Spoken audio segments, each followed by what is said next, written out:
মুখ্যমন্ত্রী শুভেন্দু অধিকারীর কপ্টারে যান্ত্রিক ত্রুটি, কোলাঘাটে জরুরি অবতরণ দেখাচ্ছি আপনাদেরকে এই মুহূর্তে সেই ছবি আপনারা দেখতে পাচ্ছেন।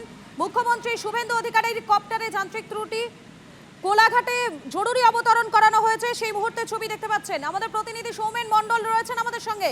সৌমেন, দেখো, তার উদ্দেশ্য ছিল মুখ্যমন্ত্রী যাওয়ার গন্তব্যস্থান ছিল পশ্চিম মেদিনীপুরে কেশপুরে, কিন্তু কোলাঘাটের আগেই তার যান্ত্রিক ত্রুটি ধরা পড়ে হেলিকপ্টারে, এবং তখন তাকে পাইলটের তরফ থেকে বলা হয় যে কোথাও না কোথাও জরুরি অবতরণ করতে হবে, এবং সঙ্গে সঙ্গে দেখা যায় কোলাঘাটের একটা সামনের মাঠ, খোলা মাঠে তাকে অবতরণ করানো হয়, এবং তারপরেই তাকে রাস্তা দিয়ে, সড়ক দিয়ে একেবারে এই মুহূর্তে সড়ক পথে তিনি যাচ্ছেন। আরো একবার আপনাদেরকে জানিয়ে রাখবো, মুখ্যমন্ত্রী শুভেন্দু অধিকারীর কপ্টারে যান্ত্রিক ত্রুটি এবং সে কারণে কোলাঘাটে জরুরি অবতরণ করানো হয়েছে।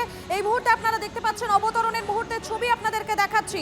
ইতিমধ্যে যেমনটা আপডেট পাওয়া যাচ্ছে, মুখ্যমন্ত্রী সড়ক পথে কেশপুরের উদ্দেশ্যে রওনা দিয়েছেন। আজ তার কেশপুরে যাওয়ার কথা ছিল, সে কারণেই তিনি সকালে রওনা দিয়েছেন। কপ্টার রওনা দেয় এবং তারপরে কিন্তু কপ্টারে যান্ত্রিক ত্রুটি ধরা পড়ে, এবং সেই যান্ত্রিক ত্রুটি ধরা পড়ার কারণেই সেখানে অর্থাৎ কোলাঘাটে জরুরি অবতরণ করানো হয়, এবং সেখান থেকে মুখ্যমন্ত্রী তিনি সড়ক পথে ইতিমধ্যে কেশপুরের উদ্দেশ্যে রওনা দিয়েছেন। এই মুহূর্তে দেখাচ্ছি আপনাদেরকে, দেখতেই পাচ্ছেন যে মুহূর্তে এই কপ্টারটি, মুখ্যমন্ত্রী কপ্টার কোলাঘাটে জরুরি অবতরণ করেছিল সেই মুহূর্তে ছবি দেখাচ্ছি। আমি আরো একবার চলে যাবো আমাদের প্রতিনিধি সৌমেনের কাছে। সৌমেন, আর কি আপডেট রয়েছে? দেখো, যেটা হচ্ছে যে দেখা যাচ্ছে যে নিজেও ফেরার পথে সেটা কি হবে, প্রশাসন সূত্রে বলা হচ্ছে যদি মেরামত করা যায়, যদি ঠিকঠাক হয়, যদি পাইলটের তরফ থেকে গ্রিন সিগন্যাল, সবুজ সংকেত দেওয়া হয়, তবেই তিনি আবার আকাশ পথে যাবেন, না হলে তিনি সড়ক পথেই ফিরবেন, এরকমই একটা প্রশাসন সূত্রে আমরা জানতে পারছি।